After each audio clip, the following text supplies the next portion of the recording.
Hello বন্ধুরা, তোমরা সবাই কেমন আছো? তো আজকে আমি বানাবো নিরামিষ পনির। তো প্রথমে পনিরের মধ্যে নুন হলুদ মাখিয়ে নেব, নিয়ে একটা মিক্সিতে মশলাটা করব। 1 চামচ জিরে, 1 চামচ পোস্ত, 3টে কাঁচা লঙ্কা, কাজু বাদাম দিয়ে মশলাটা আমি করে নেব। করে নিয়ে কড়াইতে তেল দিয়ে তেলটা গরম হলে পনিরগুলো ভেজে নেব। পনিরগুলো ভেজে নেওয়ার পরে ওই তেলে জিরে ফোড়ন দিয়ে মশলাটা কষিয়ে নেব। টমেটো দেব, দেওয়ার পর মশলাটা কষানো হবে।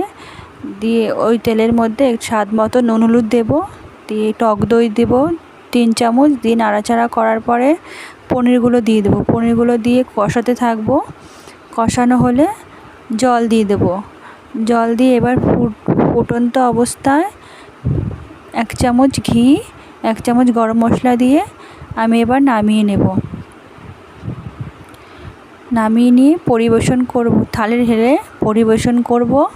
করে আমার মেয়েকে খেতে দেবো। মেয়ে খেতে বললো খুব ভালো হয়েছে।